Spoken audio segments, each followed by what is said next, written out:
Hey everybody, so it's time for me to do my October wrap up. I know it's a little late, but I promise you it's well worth it. I had a fantastic reading month in the month of October, and I have a stack of books that I cannot wait to get on your TBR. So let's get started.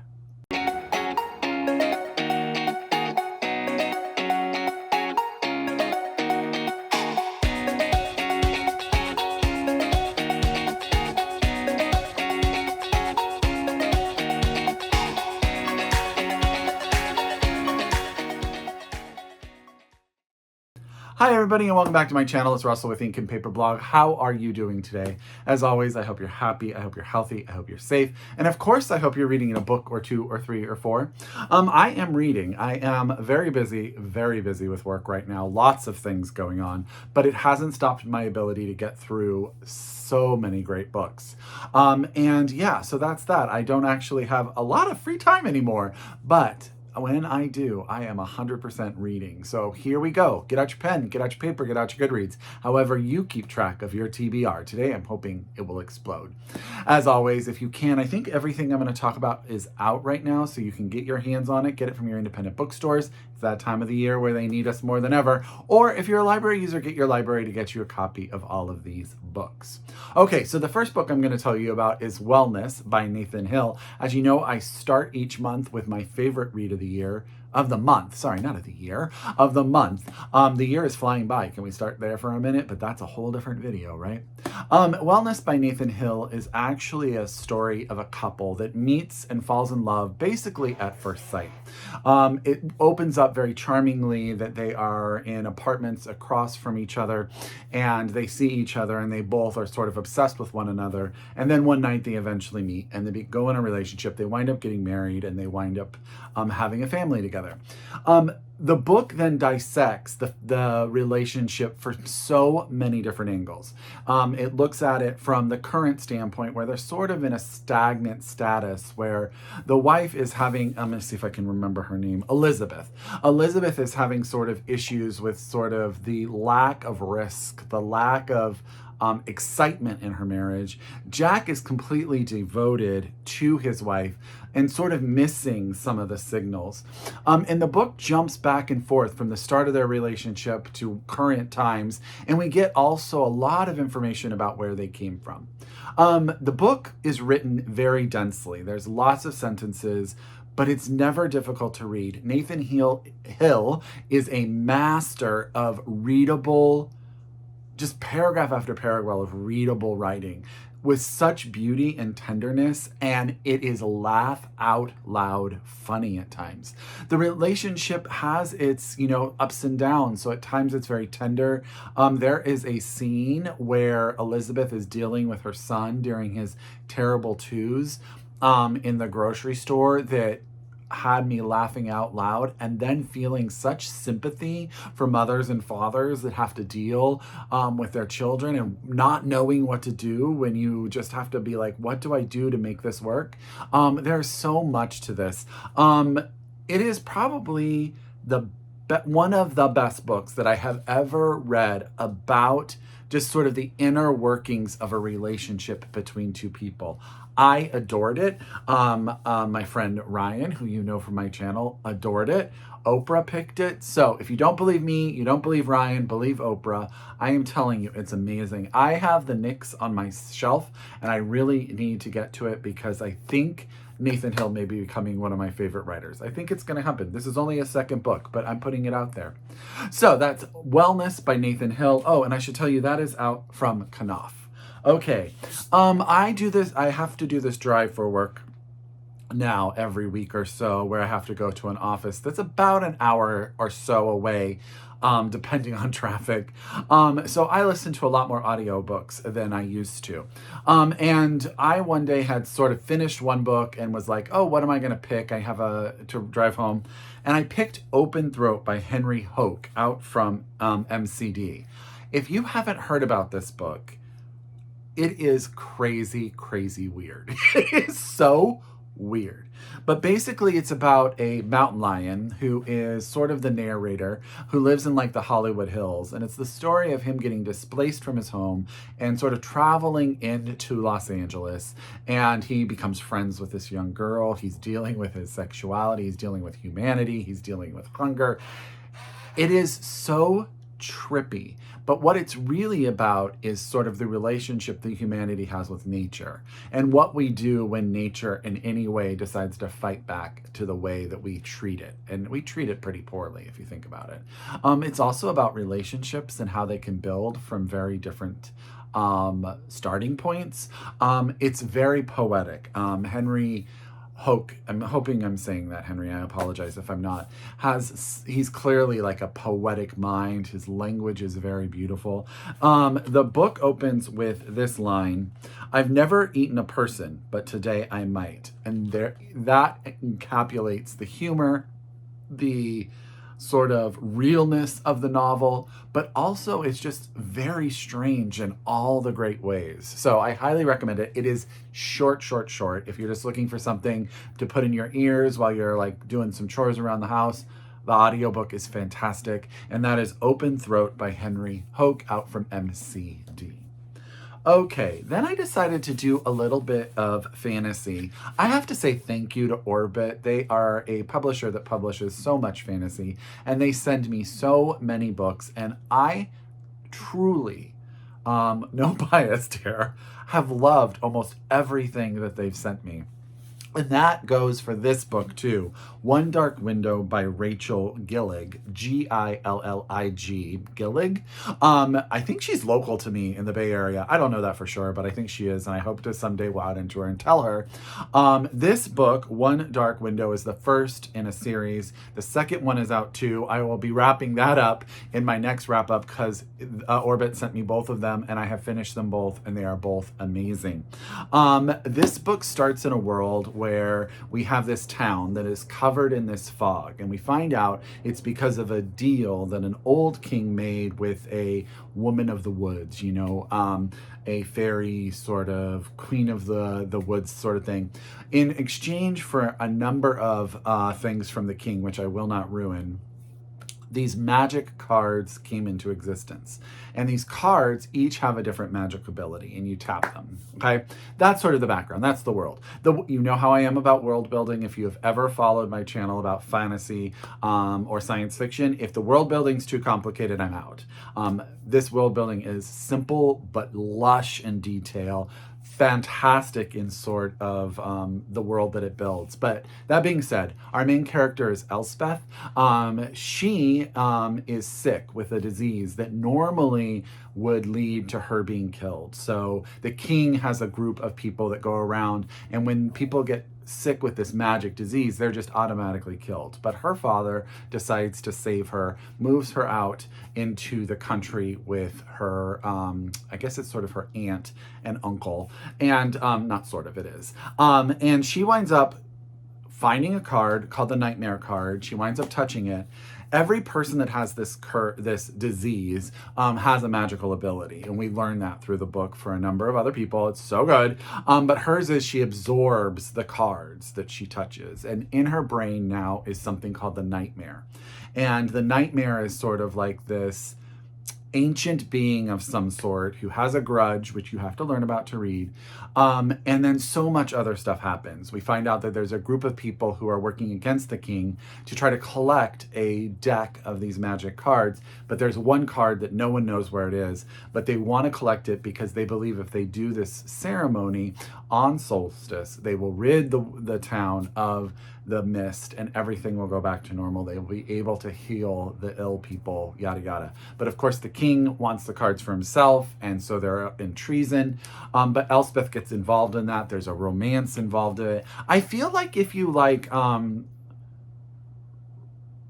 something of Rose and Thorns, I'm sorry, Court of Rose and Thorns, am I right there?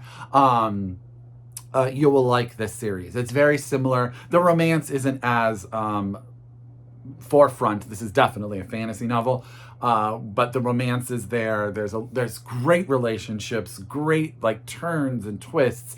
I've read them both, and they're both so very, very good. So One Dark Window is book 1 by Rachel Gillig. Highly, highly recommend both books, which I'll talk about in another video.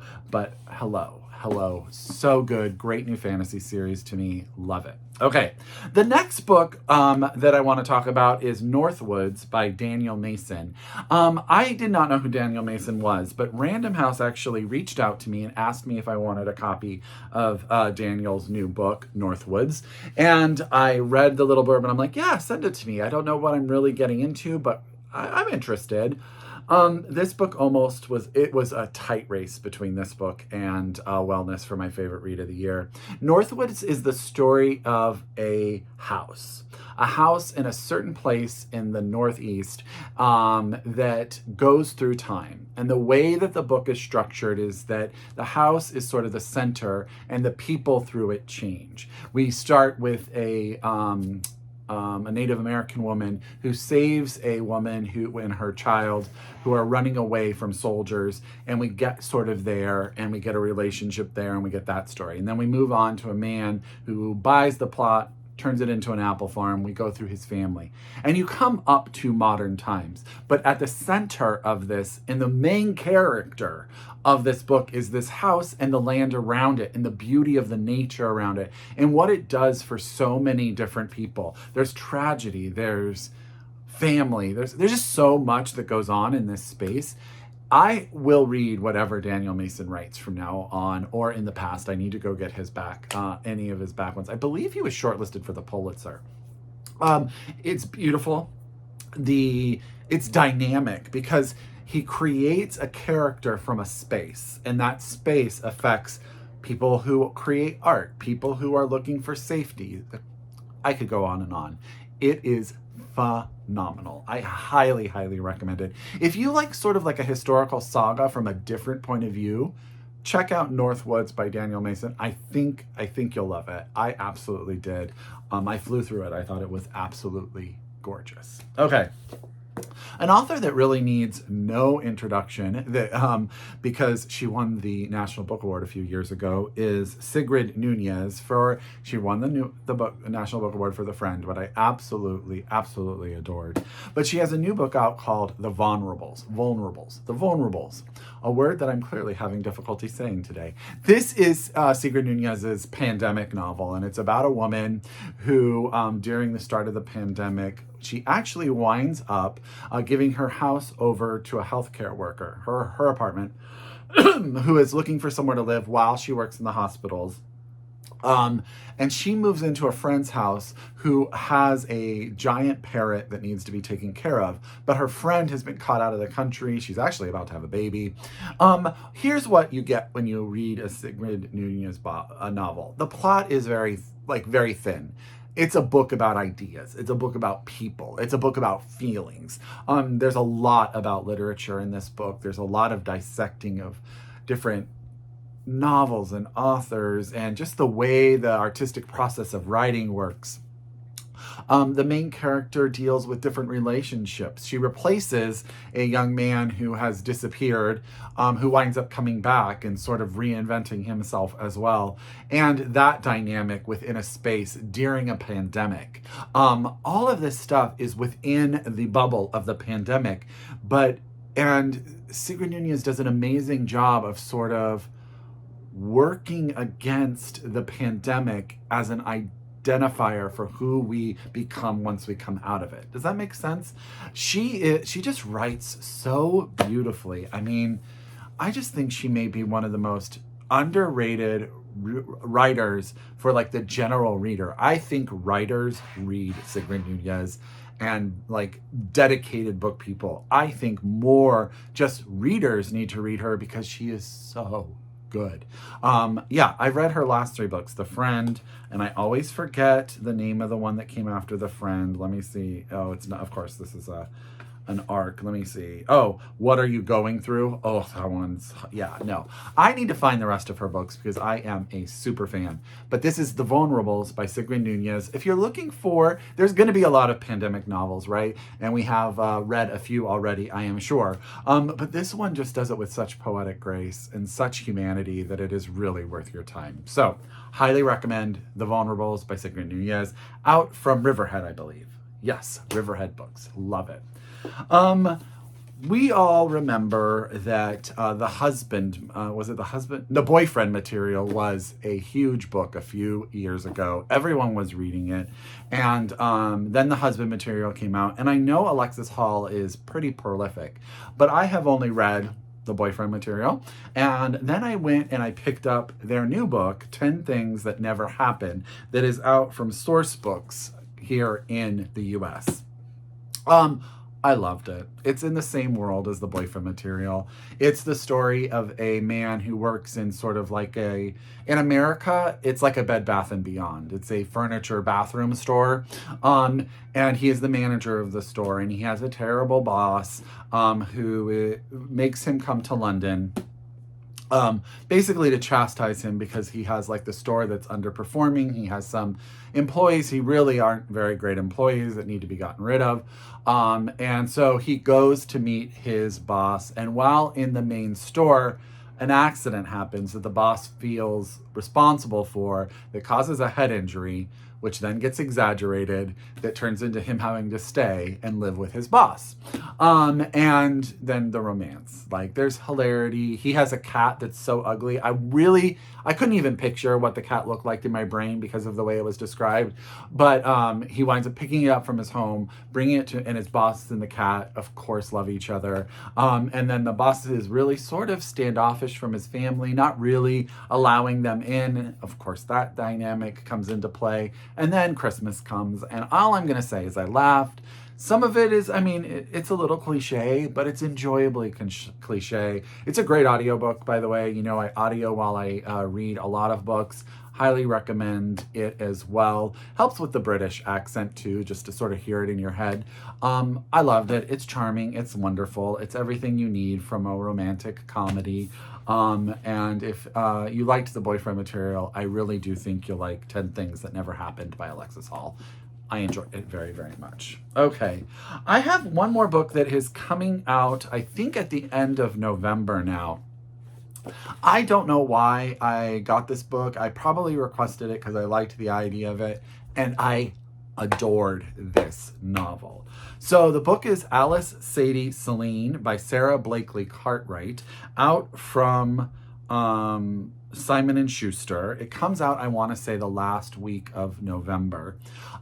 This book is family drama and complexity in all of those deliciously awkward, wonderful, self-discovering ways, okay? So Celine is Saide's mom. Alice is Saide's best friend. The book starts and we learn that Alice is sort of an inspiring actress, a very beautiful woman, but really has never gotten that big break. She's home in the Bay Area in a local production, a reimagining of a Shakespeare play. She's invited Saide, but Saide is unable to attend, so she sends her mom. Saide is trying to work out her relationship with her boyfriend, which has yet to get physical, and she's trying to fix that, and she doesn't really know why. You learn why as the book goes on. Celine, who is the mother, is a professor at Berkeley of sort of women's studies, sort of has a reputation that precedes her. She is a lesbian, and she is very, very sort of who she is, unforgivably flawed, and asking for no forgiveness, actually.